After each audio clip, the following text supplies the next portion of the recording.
রাকাত নামাজ যদি কেউ কাবাতে পড়ে হারাম শরীফের ভিতরে 1,00,000 রাকাতের সওয়াব আল্লাহ পাক তার নামায়ে আমালে দান করেন। জোরে বলি সুবহানাল্লাহ। কয় রাকাত সওয়াব? 1,00,000। একটা নেকির সওয়াব যদি 1,00,000 হয় তাহলে আপনি বলুন সেই জায়গাটা কত বরকতপূর্ণ। কাবাতে কি আছে? সোনা দানা ভরা আছে মনে হয়, এত দামি। কি আছে? কাবার ভিতরে কিছু নাই, পাথরের ঘর। কিন্তু ওই কাবায় হযরতে আলী কারামাল্লাহ ওয়াজহুল কারিমের জন্ম। কার জন্ম বললাম? হযরতে আলী। কেউ যদি নবুয়াত মানে, এখন নবুয়াত কাকে বলে? আল্লাহ পাক রব্বুল ইজ্জাত ইসলামটাকে মানুষের কাছে প্রচার করার জন্য 1,24,000 পয়গম্বর পাঠিয়েছেন। কতজন বললাম? 1,24,000। এই নবীগণদের মধ্যে সর্বশ্রেষ্ঠ এবং সর্বপ্রথম নবী হলেন আমাদের নবী। কাদের নবী? আমাদের নবী। দুনিয়াকে পরিচালনা করার জন্য আল্লাহ পাক যাকে নবী করে পাঠিয়েছেন মানবের ভিতরে প্রথম, তিনি হলেন আদম আলাইহিস সালাম। কথা কি বুঝতেছেন? কেউ নবুয়াত মানে নবীকে স্বীকার করে কিন্তু বেলায়াত স্বীকার করে না। বেলায়াতে বলি হবে আর নবুয়াতে নবী হবে। খুব ভালো করে বোঝেন। সব নবী মানে রসুল যারা ছিলেন সমস্ত রসুল নবী, কিন্তু সব নবী রসুল নয়। আবার বলছি, সব রসুল নবী কিন্তু সব নবী রসুল নয়। নবুয়াত আর বেলায়াত, নবুয়াত শেষ, আর কেউ নবী আসবেন না। কোন নবী কি আসবেন? কিন্তু বেলায়াত চালু আছে। বেলায়াতে হয় আউলিয়া ওলি, বেলায়াতে কি হবে? ওলি হবে। আর এই বেলায়াতের সরদার আর নবুয়াতের সরদার, নবুয়াতের সরদার আমাদের নবী, বেলায়াতের সরদার হযরত আলী। খুব ভালো করে বুঝবেন কথা, ব্রেনে ঢুকাবেন। বেলায়াতের সরদার কে? আলী। আর নবুয়াতের সরদার আমাদের নবী। যত সময়, এবার আপনি হয়তো বলবেন হুজুর নবুয়াতের সরদার মানব, কিন্তু বেলায়াতের সরদার কেমন করে মানব? তাহলে উভয়টাই কোরআন শরীফ থেকে দলিল দেওয়া লাগবে। কিসে থেকে দেওয়া লাগবে? কোরআন শরীফ থেকে। অবশ্যই দেব ইনশাআল্লাহ। তবে যারা মদিনা মানওয়ারায় গেছেন, 1 রাকাত নামাজ পড়লে সওয়াব 50,000। কত? মক্কায় 1,00,000, মদিনায় 50। একটা আনন্দের কথা শোনেন, মদিনা আর মক্কা, মদিনা কত সম্মান। কেউ যদি মক্কাতে একটি গুনাহ করে, গুনাহ হবে 1,00,000। যদি কেউ নেকি করে, নেকি হবে 1,00,000। মদিনায় কেউ যদি একটি নেকি করে, নেকি হবে 50,000। কেউ যদি গুনাহ করে, গুনাহ হবে একটি। কথা বুঝতেছেন? তাহলে মক্কার দাম বেশি না মদিনার দাম বেশি? কথা বলে? আরে মক্কাই হতো না যদি নবী না আসতেন।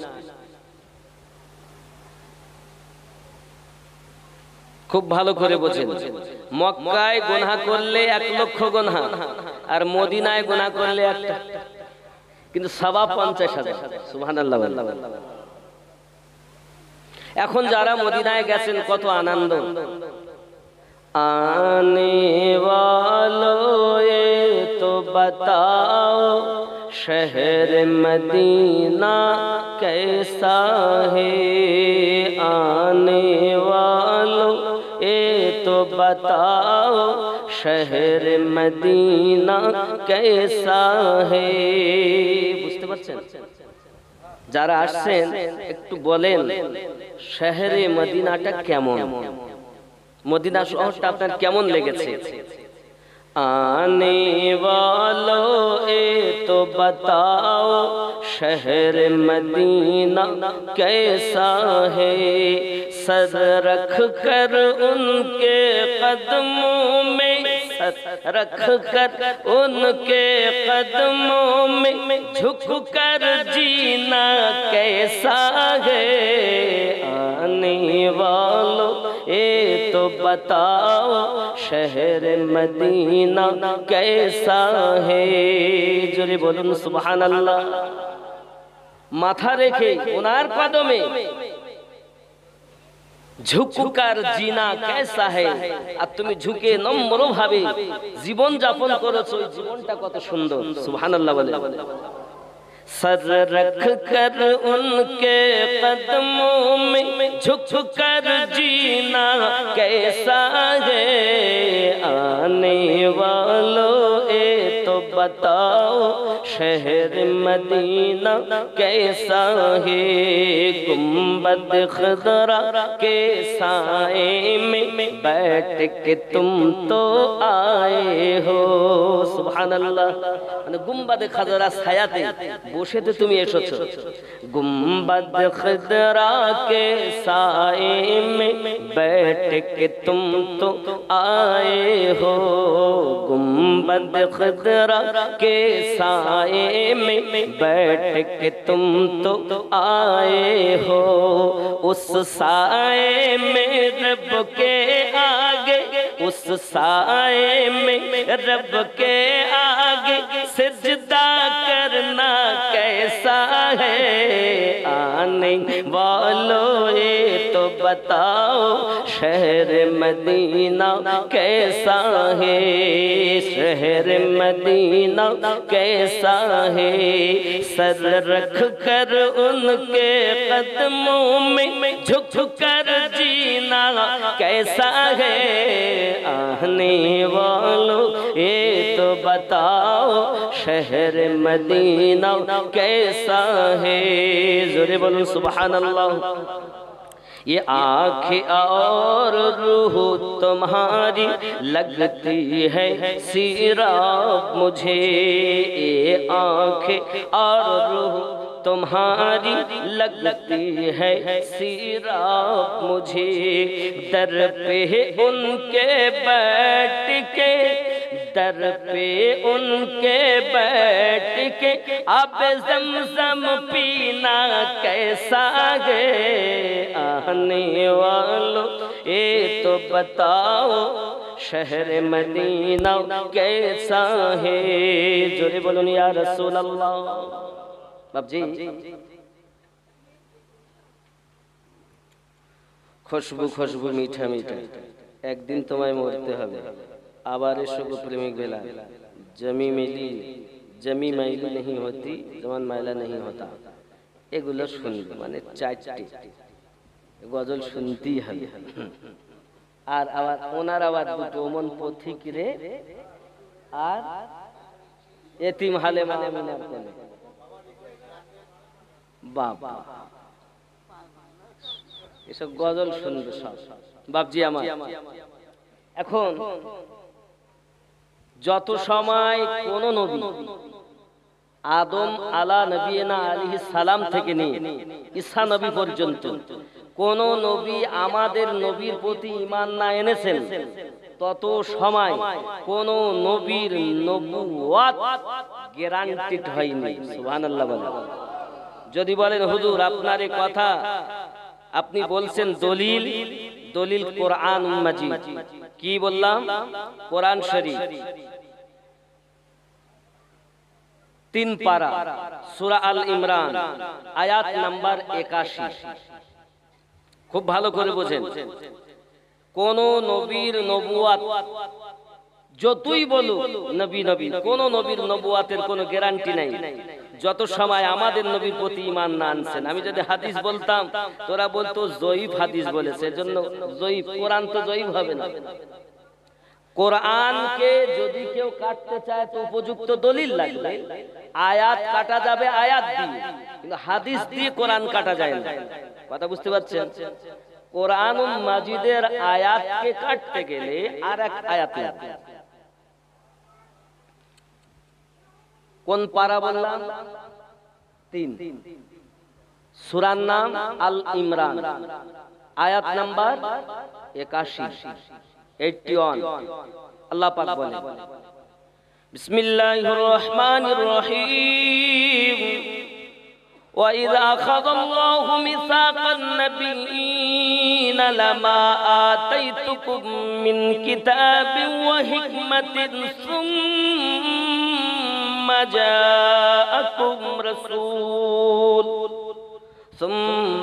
جَاءَكُمْ رَسُولٌ مُصَدِّقٌ لِّمَا مَعَكُمْ لَا تُؤْمِنُنَّ بِهِ وَلَا تَنصُرُنَّهُ قال أأقررتم وأخذتم على ذلكم إصري قالوا أقررنا قال فاشهدوا وأنا معكم من الشاهدين فمن تولى بعد ذلك فأولئك هم الفاسقون سبحان الله বলছি याद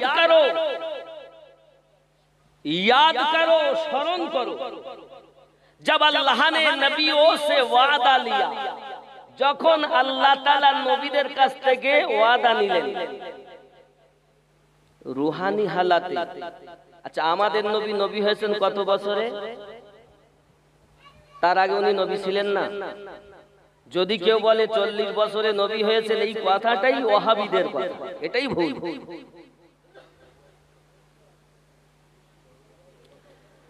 নবী তাহলে যদি কেউ বলে নবী 40 বছর হয়েছে, তাহলে মোল্লার কথা মানবো না আল্লাহর কথা মানবো? আল্লাহ রূহের জগতে নবীদের কাছ থেকে স্বীকৃতি নিচ্ছেন। নবী হওয়ার জন্য দেহ শর্ত নয়, নবী হওয়ার জন্য রূহানি হালাতে আল্লাহ নবী বলছেন। জোরে বলে কি বলছেন আয়াতটাই দেখেন, বিসমিল্লাহির রহমানির রহিম, وَإِذْ أَخَذَ اللَّهُ مِيثَاقَ النَّبِيِّينَ। আল্লাহ যখন নিলেন, স্মরণ করো এই সময়ের কথা, যখন আল্লাহ নিলেন পোক্তা স্বীকৃতি নবীদের কাছ থেকে। জোরে বলে তাহলে রূহানি হালাতে নবী, আর এ বেটা বলছে নবী 40 বছরে, আল্লাহর উপরে পাল্লা দিচ্ছে, ঠিক না? এখন কেউ যদি বলে নবী 40 বছর হয়েছে, তাহলে উপযুক্ত একটি কোরআন মাজিদের আয়াত দিয়ে প্রমাণ করতে হবে। যদি না পারো, তাহলে যে আয়াত দিয়ে দলিল দেওয়া হচ্ছে আল্লাহর কোরআনটাকে মেনে নবী আল্লাহ পাক রূহানি হালাতে স্বীকৃতি দিয়েছেন, এটাই মেনে নিতে হবে। আমাদের নবী রূহানি হালাতেও নবী ছিলেন নাকি? ख्याल करें,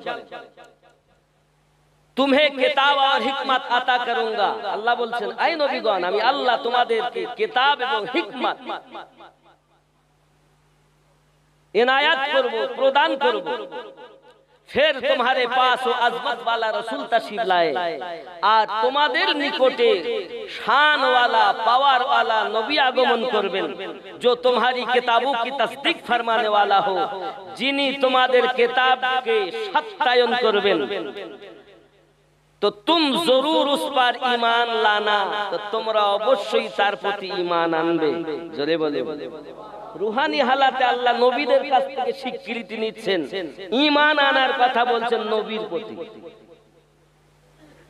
আর কি বলছেন দেখুন, और जरूर जरूर उसकी मदद करना और अवश्य अवश्य तार काजे तुमरा हाथ बाटाबे साहाज्य करबे। अल्लाह ने फरमाया, ऐ अंबिया, क्या तुमने उस हुक्म का इकरार कर लिया? आय नबीगण, क्वाला अकरारतुम, তোমরা কি এটা মেনে নিয়েছো? আল্লাহ বলেছেন কোন নবীর নবুয়ত তত সময় উপযুক্ত সঠিক হয়নি যত সময় আমাদের নবীর প্রতি তারা ঈমান আনেনি। জোরে বলেন। ये কোরআন, এটা কি কোরআন শরীফ কি আমার ঘরের কথা বলছি? আব্বা আমার সকল নবীগণের রূহ উত্তর দিলেন, আকরারনা, হ্যাঁ আমরা মেনে নিলাম। ক্বালা ফাশহাদু, আমার আল্লাহ বলছেন তাহলে তোমরা একে অপরের প্রতি সাক্ষী থাকো। ওয়া আনা মাআকুম মিনাশ শাহিদিন, আমি আল্লাহও তোমাদের সঙ্গে ওই সাক্ষীদের অন্তর্ভুক্ত হলাম। জোরে বলে। ফামান তাওয়াল্লা বা'দা যালিকা ফাউলাইকা হুমুল ফাসিকুন। আর কি বলছে দেখুন, फिर जो कोई इस इकरार के बाद रोगारानी करेगा, আর যদি কেউ এর পরও যদি কেউ আমি মানব না, আমি ও মানতে পারলাম না, যদি এমন করে তো ওই লোক নাফরমান होंगे, তারাই ফাসিকদের অন্তর্ভুক্ত হবে। তাহলে নবীর নবুয়ত যদি কেউ অস্বীকার করে তারা কি ফাসিক। কে বলেছেন? কে বলেছেন? আল্লাহ। খুব ভালো করে বুঝবেন, সেই নবী আমাদের যিনি মা আমিনার কোলে এসেছেন এতিম হয়ে, যে নবীর প্রতি স্বীকৃতি দিচ্ছেন, ঈমান আনছেন সমস্ত নবীগণ। কথা কি বোঝা যাচ্ছে? তাহলে আমি নবীর প্রতি ঈমান না আনলে কোন নবীর নবুয়ত উপযুক্ত নয়, প্রমাণ দিলাম কোরআন শরীফ থেকে। সূরা আল ইমরান 81 নম্বর আয়াত। প্রমাণ পেলেন, বিশ্বাস হলো। আমিনউদ্দিন দলিল নয়, কোন মুফতি সাহেব দলিল নয়, কোন মৌলভী সাহেব দলিল নয়। ফার্স্ট দলিল কোরআন, দ্বিতীয় দলিল হাদিস। কথা বুঝতে পারছেন না? জি। এবার আমি বেলায়াতের দলিল দেব, তার আগে আমার নবী শানে গজলে পাক শুনেন। সুবহানাল্লাহ বলেন, একটু দরুদ শরীফ। আল্লাহুম্মা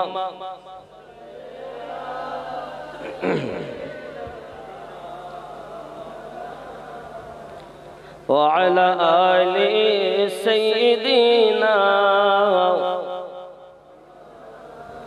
खुशबू खुशबू मीठा मीठा दयार नबी जीर नाम, रोजा फुलेर बगान खुशबू खुशबू मीठा मीठा दयार नबी जीर नाम, रोजा फुलेर बगान पानी तोरेर ओली गलीते, पानी तोरेर ओली गलीते कतई ना धूम धाम, रोजा फुलेर बगान। জোরে বলো।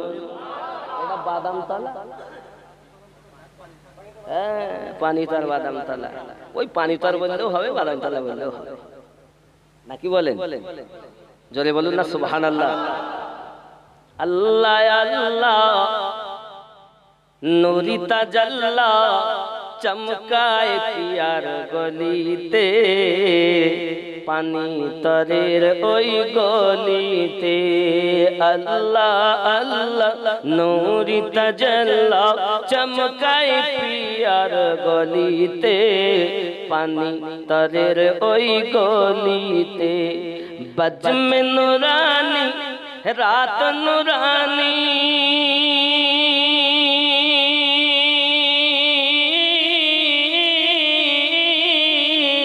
দেখো জান্নাতের বাগান, রওজা ফুলের বাগান। এটা কিসের বাগান?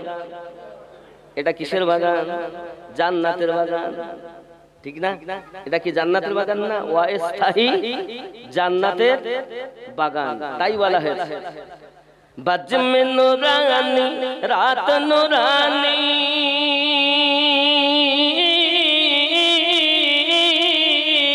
দেখো জান্নাতের বাগান, রওজা ফুলের বাগান, খুশবু খুশবু মিঠা মিঠা, দয়ার নবীজির নাম, রওজা ফুলের বাগান। ইন্না যদি ওয়াহাবি কেমনে যাবি দয়ার নবীর সামনে, মুখ দেখাবি কেমনে। নবীকে অনেকে মাটির বলে না, বলে না, নামাজ পড়ে রোজা রাখে হজ করে যাকাত দেয়, নবী মাটি। আপনি একটু খেয়াল করুন, আসমান মানে আকাশ আর জমিন মানে মাটি। তো যখন আসমান জমিন চাঁদ সিতারা এক কথায় কিছু ছিল না, আল্লাহ নবী সৃষ্টি করেছেন, এ বলছে নবী মাটি। তাহলে কত বড় জ্ঞানী ওই ব্যক্তি যিনি নবীকে মাটির বলছেন, বলেন, বিশাল জ্ঞান তার, এই জন্য মাটির বলেছেন। কিন্তু আমরা সুন্নি, আমাদের ঈমান এত মজবুত, আমাদের ঈমান আল্লাহ আমাদের নবীকে মাটির আগেই সৃষ্টি করেছেন, ঈমান পরিপূর্ণ। তাই যারা নবীকে মাটির বলে আমরা তাদেরকে ওয়াহাবি নাজদি বলি। এ নাজদি ওয়াহাবি কেমনে যাবি দয়ার নবীর সামনে, মুখ দেখাবি কেমনে, নাজদি ওয়াহাবি কেমনে যাবি দয়ার নবীর সামনে, মুখ দেখাবি কেমনে। কেন? তোর নামাজ রোজা সবই বেকার, যাবি জাহান্নাম, রওজা ফুলের বাগান। জোরে বল। ওর নামাজ হবে না, কারণ ঈমানদারের জন্য নামাজ, নাকি বলে বেঈমানের জন্য নামাজ? খুব খেয়াল করেন, আল্লাহ পাক বলেননি মানব সম্প্রদায় নামাজ পড়ো, আল্লাহ এও বলেনি মুসলমান সম্প্রদায় নামাজ পড়ো। যেমন দেখেন, আমি বলে দিচ্ছি, কোরআন শরীফে আল্লাহ পাক এ বলে, এ কথা বলেননি ইয়া আইয়ুহান নাস ওয়া আকিমুস সালাহ ওয়া আতুজ যাকাত, আয় মানব সম্প্রদায় তোমরা নামাজ কায়েম করো, যাকাত প্রদান করো। এ কথা বললেন না ইয়া আইয়ুহাল মুসলিমুন ওয়া আকিমুস সালাহ ওয়া আতুজ যাকাত, আয় মুসলমান সম্প্রদায় তোমরা নামাজ কায়েম করো, যাকাত প্রদান করো। আল্লাহ পাক যেখানেই ডেকেছেন এই কথা বললেন, ইয়া আইয়ুহাল্লাযীনা আমানু ওয়া আকিমুস সালাহ ওয়া আতুজ যাকাত, আয় ঈমানদার সম্প্রদায় নামাজ কায়েম করো, যাকাত প্রদান করো। তাহলে ঈমানদার হবে যারা, নামাজি হবে তারা। ঠিক না বল? নামাজ পড়তে ঈমানদারকে বলেছেন, রোজা রাখতে ঈমানদারকে বলেছেন, হজ করতে ঈমানদারকে বলেছেন, যাকাত দিতে ঈমানদারকে বলেছেন, নাকি বলে বেঈমানকে কি বলেছেন? বলেননি। তাহলে ঈমানদার যারা নামাজি হবে, আর তাদের নামাজই আল্লাহর দরবারে কবুল হবে। আর যারা ঈমানওয়ালা নাই তাদের নামাজ কবুল এই জন্য বলেছে, তোর নামাজ রোজা সবই বেকার, যাবি জাহান্নাম, রওজা ফুলের বাগান, খুশবু খুশবু মিঠা মিঠা, দয়ার নবীজির নাম, রওজা ফুলের বাগান। আল্লাহুম্মা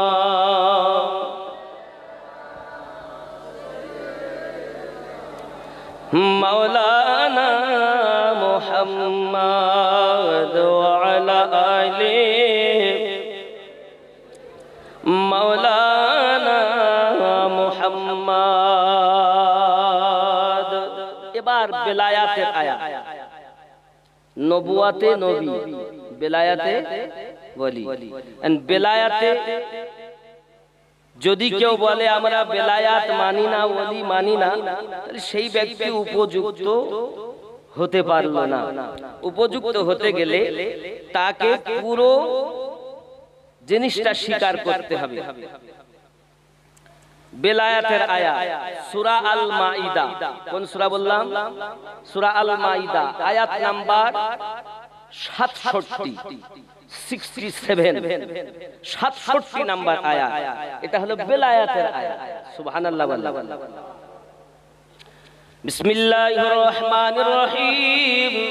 ইয়া আইয়ুহার রাসূলু বাল্লিগ মা উনজিলা ইলাইকা মির রাব্বিক ওয়া ইল্লাম তাফআল ফামা বালাগতা রিসালাতাহু আল্লাহু ইয়াসিমুকা মিনান নাস ইন্নাল্লাহা লা ইয়াহদিল কওমাল কাফিরিন। জোরে কোন সুবহানাল্লাহ। খেয়াল করেন এই আয়াত কোথায় নাজিল হয়েছে? গাদিরে খুমে। আজ এই আয়াত বলতে গেলে আমাকে একটু পিছনে যেতে হবে। খেয়াল করেন আজ শতকরা হাজী সাহেবদের হজই হয়। ভালো করে বুঝবেন। আর এটা শিক্ষাই দেন যে কিভাবে কি করতে হবে। আব্বা মা আল্লাহর নবী আদম আলাইহিস সালাম 300 বছরেরও বেশি কাঁদলেন। হাওয়া আমাদের আম্মাজান, ওনার থেকে উনি আলাদা হলেন, কাঁদতে লাগলেন। 300 বছর অতিক্রমের পর দেখেন হজ কোথায় হওয়া উচিত? কাবায়, নাকি বলে? সব থেকে সম্মানিত জায়গা কি? কাবা। কাবায় কিন্তু হজ হয় না। তাহলে মদিনায়, মদিনাতেও হজ হয়। শুনে রাখেন, যেই 8 তারিখ হয় তখন প্রত্যেক রুমের সম্মুখে গাড়ি এসে দাঁড়িয়ে যায়। অত নাম্বার গাড়ি তোমাদের, কোথায় যেতে হবে? মিনায় যেতে হবে, ওখান থেকে আরাফাত। কেন আমরা হজ করতে এসেছি কাবায়? তাহলে হজেরই জন্য তো যেতে হবে। কেন এখানে হবে না? না, এই হজ হবে ওইখানে। আমি চিন্তা করলাম, আল্লাহ কাবা বড় সম্মানিত জায়গা, তোমার ঘর, সেখানে হজ হবে না? তাহলে হজের জন্যই তো যেতে হবে আরাফাত। সেখানে কি আছে? ওখানে কিছু নাই, ফাঁকা মাঠ, ফাঁকা ময়দান, সেখানেই হজ। হ্যাঁ, ওখানে হজ। আব্বাজি আমার খেয়াল করুন, এখন মানুষ আরাফাতের মাঠে গেছে। আরাফাতের মাঠে যায় হজ করে। ওখানে একটা মসজিদ আছে, মসজিদের নিমরা হলো তার নাম, মসজিদে নামিরা। ওই মসজিদে 2 রাকাত নামাজ পড়তে হয়, ওখানে দোয়া কবুল হয়। আব্বাজি আমার খেয়াল করুন, হযরত আদম আলাইহিস সালাম যখন 300 বছর অতিক্রম হয়ে গেছে, আব্বা আমার কেঁদে কেঁদে কোনদিন দোয়া কবুল হয় না। হঠাৎ আল্লাহ পাক জিবরাইল আমিনকে পাঠিয়ে দিলেন, জিবরাইল আপনি যান আমার আদমকে শিক্ষা দেন। কি শিক্ষা দেব? চোখটা খুলে আমার আদম যে দেখেছিল আমার নবী পাকের নূর মোবারক, ওই নূরের সঙ্গে আরো 4টি নূর ছিল।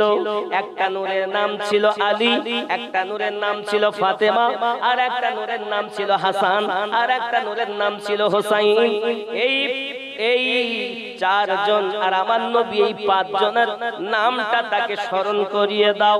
হে আমার সোনা মানিকেরা, তারিখুল খোলাফার মধ্যে ইমাম আহমদ বিন হাম্বল সুন্দর করে লিখতেছেন, বাবা হযরতে জিবরাইল আলাইহিস সালাম যখন এসে আদম নবীকে আবার শিখিয়ে দিলেন, মানে আল্লাহ প্রথম শিখিয়েছেন, আদম নবী ভুলে গেছিলেন, জিবরাইল আমিনকে পাঠিয়ে আবার স্মরণ করিয়ে দিলেন। আর যেই স্মরণ করিয়ে দিলেন, আদম আলাইহিস সালাম তার দোয়া করলেন, আল্লাহুম্মা গফিরলি, আল্লাহ আমাকে ক্ষমা করুন, আল্লাহ আমাকে ক্ষমা করে দিন। ওয়া আলিয়া ওয়া ফাতিমা ওয়া হাসান ওয়া হুসাইন, আল্লাহ হাসান হুসাইনের সাদকায়, রাসূল পাকের সাদকায় আমি আদমকে ক্ষমা করে দিই। এখন যদি কেউ বলে আমরা ডাইরেক্ট আল্লাহর কাছে দোয়া চাইবো, তার দোয়া কবুল হবে না। আল্লাহ পাক আদম নবীর দোয়া কবুল করতেছেন হযরতে মুহাম্মদ সাল্লাল্লাহু আলাইহি সাল্লামের ওসিলায়, আলীর ওসিলায়, ফাতেমার ওসিলায়, হাসান হুসাইনের ওসিলায়। জোরে বলুন সুবহানাল্লাহ। কথা কি বোঝা যাচ্ছে? এখন আপনারা বলবেন আমিনউদ্দিন ভাই, আমরা কি কখন আহলে পাককে মানি স্মরণ করি? অবশ্যই করি। কোথায় করি আপনাদেরকে দেখাবো, জানাবো। কিন্তু তার আগে চলুন তাহলে আল্লাহ পাক কবুল করলেন আলী, ফাতেমা, হাসান, হোসাইন আর আমাদের নবীর ওসিলায় নাকি? এখন যেসব হাজিরা যেই আপনি দোয়া চাইলেন ওখানে তাদের ওসিলা করে সঙ্গে সঙ্গে আপনার দোয়া কবুল হয়ে গেল। আপনি এমন হয়ে গেলেন যেন এখনই মায়ের পেট থেকে জন্ম নিয়েছেন।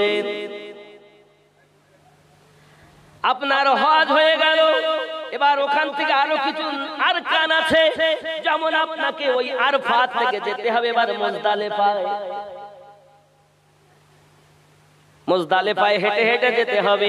আব্বাজি আপনি আরাফাতে যখন গেলেন কি করলেন? আপনি যোহর আর আসর একসঙ্গে পড়লেন। যোহর আর আসর একসঙ্গে পড়তে হবে। আসরের টাইম হয়নি তাও পড়তে হবে। ইচ্ছা করে মাগরিবের নামাজ কাজা করতে হবে।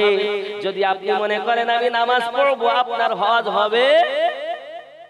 বন্ধুরে আমার, আপনার হজ করার জন্য ইচ্ছা করে নামাজ কাজা করতে হয়। আর এখন আমরা বলি এক ওয়াক্ত নামাজ কাজা করলে কত গুনাহ, কত 2,88,00,000 বছর জাহান্নাম। তাহলে ওখানে জানো না বাবা, ওখানে তো আল্লাহই বলেছে কাজা করতে, তাহলে কি হবে? এখানে কাজা করলে গুনাহ বলতেছো জাহান্নাম, আর ওখানে আল্লাহই বলছে কাজা না করলে তুমি জান্নাতি পাবে না। সুবহানাল্লাহ বলে। কথা কি বুঝে আসছে? বন্ধু আমার, সোনামানি হযরত আদম আলাইহিস সালাতু ওয়াস সালামের দোয়া কবুল হলো। এখন যদি কেউ আমরা আদমের আওলাদ, আমরা যদি বলি আমরা ডাইরেক্ট কবুল করাবো আল্লাহর কাছে, ডাইরেক্ট হবে না। আদম নবীর দোয়া আলী, ফাতেমা, হাসান, হোসেনের ওসিলায় কবুল হয়েছে। রাসূলে পাকের ওসিলায় আল্লাহ কবুল করে নিয়েছেন। আল্লাহ দোয়া শিক্ষা দিলেন আদমকে। তাহলে আমরা যারা দুনিয়ায় আদমের আওলাদ, আমাদের প্রত্যেককে উচিত আল্লাহর দরবারে দোয়া চাওয়া আমার বাপের নিয়মে। ঠিক কিনা বলেন? এখন আপনি যেই দোয়া চাইতে যাবেন তাহলে শিরক বিদআত। এরা কখনো আমাদের না। এই দল বলো ৭৩ দলে ভাগ হয়েছে, ৭২টা জাহান্নামে যাবে, একটি জান্নাতে যাবে। সুবহানাল্লাহ। বন্ধু আমার, আপনাকে এবার হজ হয়ে গেল এ সোনামানিকে আমার। তাহলে আমরা বুঝতে পারলাম পৃথিবীর জমিনে আল্লাহ আদম নবীর তওবা কবুল করলেন, নবীর ওসিলায়, হাসান হোসাইনের ওসিলায়, আলী ও ফাতেমার ওসিলায় আল্লাহ দোয়া কবুল করেছেন। আর এই নিয়মটা আল্লাহ নিজেই আদম নবীকে স্মরণ করিয়ে দিচ্ছেন ফেরেশতা জিবরাইলের মাধ্যমে। জোরে বলেন। কথা বুঝছেন? কথা ওয়াজ কিন্তু খাওয়া জিনিস না, ওয়াজ বোঝা জিনিস। ওয়াজ বোঝা জিনিস। বন্ধু আমার, আসুন বেলায়েতের আয়াত বলি। এই আয়াত সূরা আল মাইদা ৬৭ নম্বর আয়াত। এই আয়াতটা নাজিল হয়েছে গাদিরে খুমে। আপনার আমার নবী যখন হজে যান, আমার আপনার নবী চলেন, আদম নবীর কথা বাদ দিলাম, আমাদের নবীর হজটা দেখেন। তাই নবী যেভাবে হজ করেছে আমরা সেভাবে করব না? আল্লাহর হাবিব ১,২৪,০০০ সাহাবায়ে কেরামকে নিয়ে হজে গিয়েছেন বাবা। এটাই আমার নবীর জীবনের প্রথম হজ, আর এটাই শেষ হজ। আমার আপনার নবী যখন আপনার কি নাম চলে আসলেন ওই আরফাতের ময়দানে, আরফাতের ময়দানে ১,২৪,০০০ সাহাবায়ে কেরামকে নিয়ে নবী আমার আসেন। আসার পরে সঙ্গে সঙ্গে আল্লাহ পাক বলেন, জিবরাইল আমার নবীর কাছে আয়াতটা নিয়ে চলে যাও। ইয়া আইয়ুহার রাসূলু বাল্লিগ মা উনজিলা ইলাইক। আমার আল্লাহ পাকের আয়াত নাজিল করেন, জিবরাইল আলাইহিস সালাম নিয়ে আসেন। আয় রাসূল, जो कुछ आपकी तरफ आपके रब की जानिब से नाजिल किया गया उसकी तबलीग फरमा दे। খুব ভালো করে বোঝেন। কোরআন শরীফে আয়াত কতটা? ৬,৬৬৬। কিন্তু দ্বিতীয় বর্ণনা কোরআন শরীফে আয়াত হলো ৬,৬৩৬। ভালো করে দ্বিতীয় বর্ণনা ৬,৬৩৬। বাবা ৬৬৬৬ আর ৬২৩৬টি আয়াত কেউ কেউ বলেছে। এখন কোরআন শরীফের প্রথম আয়াত যেটি নাজিল হয় সেটা হলো সূরা আলা 30 পারা।